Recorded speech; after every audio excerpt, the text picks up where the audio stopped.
Bapa kami senantiasa bersyukur atas hidup yang masih Kau berikan dengan kasih Roh Kudus dan Yesus Kristus, sehingga kami boleh bergerak bernapas, boleh melakukan aktivitas kami setiap hari dengan kasih dan perlindungan-Mu, sampai ketika Tuhan memanggil kami satu persatu dan tiba kesudahannya, bahwa Yesus akan segera datang ke dalam dunia ini menjadi hakim yang adil atas kami semua.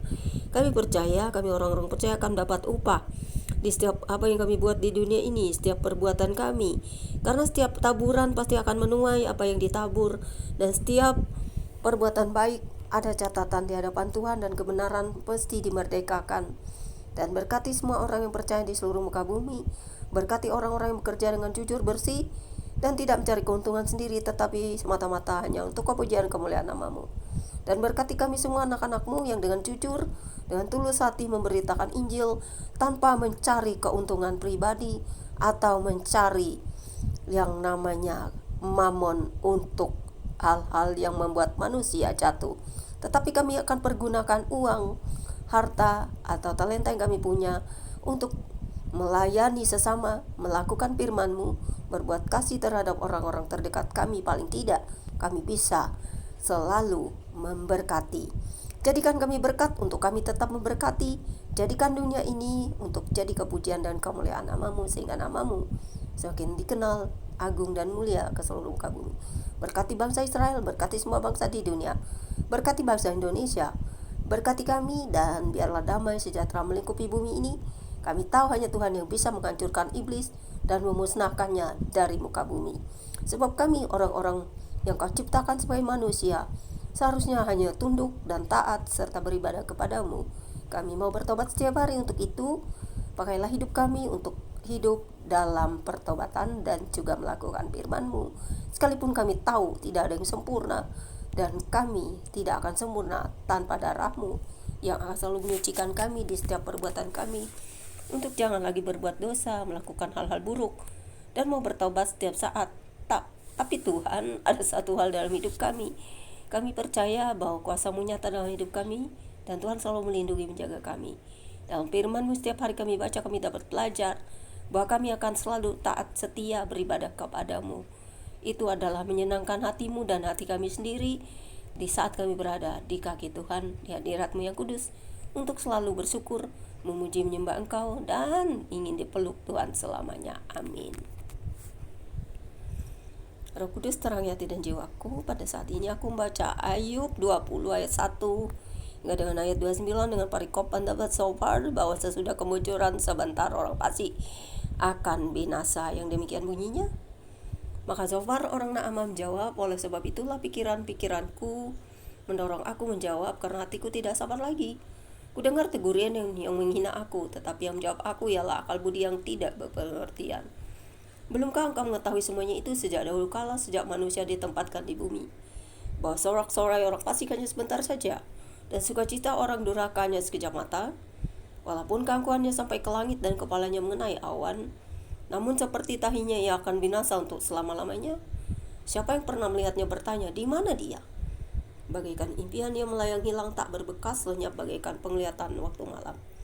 Ia tidak lagi tampak pada mata yang melihatnya, dan tempat kediamannya tidak melihatnya lagi.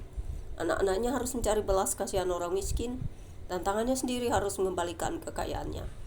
Tulang-tulangnya boleh penuh tenaga orang muda, tetapi tenaga itu pun akan membaringkan diri bersama dia dalam debu. Sungguh pun kejahatan manis rasanya di dalam mulutnya, sekalipun ia menyembunyikannya di dalam bawah lidahnya, menikmatinya serta tidak melepaskannya dan menahannya pada langit-langitnya. Namun berubah juga makanannya di dalam perutnya menjadi bisa ular sedung di dalamnya. Harta benda ditelannya tetapi dimuntahkannya lagi. Elohim yang mengeluarkannya dari dalam perutnya. Bisa ular sedung akan diisapnya, ia akan dibunuh oleh lidah ular.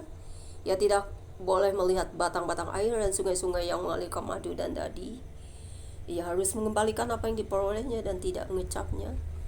Ia tidak menikmati kekayaan hasil dagangnya, karena ia telah menghancurkan orang miskin dan meninggalkan mereka terlantar. Ia merampas rumah yang tidak dibangunnya. Sesungguhnya ia tidak mengenal ketenangan dalam batinnya, dan ia tidak akan terluput dengan membawa harta bendanya. Satu pun tidak luput daripada lahapnya, itulah sebabnya kemunculannya tidak kekal. Dalam kemewahannya berlimpah-limpah ia penuh khawatir, ia ditimpa kesusahan dengan sangat dahsyatnya. Untuk mengisi perutnya, Elohim melepaskan ke atasnya mukanya yang menyala-nyala dan mengucapkan itu kepadanya sebagai makanannya. Ia dapat meluputkan diri terhadap senjata besi namun panah tembaga menembus dia. Anak panah itu tercabut dan keluar dari punggungnya, mata panah yang berkilat itu keluar dari empedunya yang menjadi ngeri. Kegelapan semata-mata tersedia bagi dia. Api yang tidak ditiup memakan dia dan menghabiskan apa yang tersisa dalam kemahnya. Langit menyingkapkan kesalahannya dan bumi bangkit melawan dia. Hasil usahanya yang ada di rumahnya diangkut. Semuanya habis pada hari murkanya. Itulah ganjaran Elohim bagi orang fasik, milik pusaka yang dijanjikan Elohim kepadanya.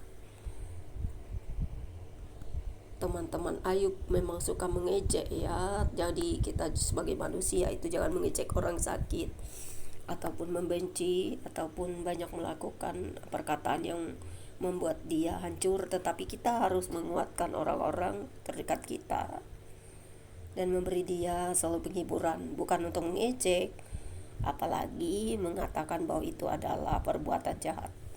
Karena Tuhan tahu, karena ketika kita sedang dalam ujian atau pencobaan yang dilakukan iblis, kita semua harus taat dan tunduk kepada Tuhan. Karena Tuhan semestinya tidak pernah mengizinkan itu jika kita selalu tidak mau datang kepadanya. Tuhan selalu akan memberikan kesempatan pada kita dalam ujian dan pencobaan untuk mendekatkan diri lebih kepadanya, karena dia akan mengembalikan semuanya kepada kita dan iblis akan dikalahkan dalam kuasa namanya.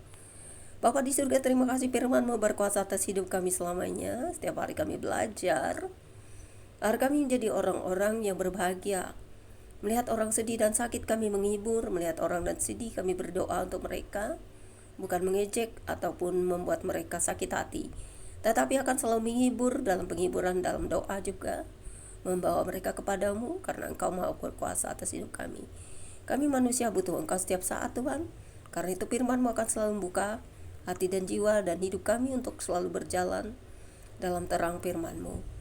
Kami butuh Yesus Kristus setiap hari. Terima kasih firman-Mu selalu akan menyingkapkan rahasia dan tabir kehidupan ini supaya kami lebih dekat kepada-Mu. Biarlah kami terus melakukan firman-Mu, memberitakan firman-Mu, dan tetap setia untuk mendoakan semua orang dalam pertobatan, agar setiap apa yang kami tabur dan tuai itu mendatangkan upah yang besar bagi kami. Kerajaan surga akan bersuka cita ketika semua pertobatan terjadi dan menjalar ke seluruh dunia. Berkati semua orang, pemimpin-pemimpin dunia, bangsa-bangsa, dan semua makhluk yang Kau ciptakan di muka bumi, di semesta, di alam raya, dan semua. Terpujilah Engkau Tuhan semesta alam, Sang Raja Maha Perkasa, dan kemuliaan-Mu yang agung bersinar, dan cahaya-Mu terang, kemuliaan-Mu agung dan sungguh besar kuasa-Mu. Amin. Demikianlah pembacaan kitab kita hari ini. God bless you all. Jangan kita mengejek orang-orang sakit ya. Kita harus hibur dan berdoa bagi mereka. God bless you all.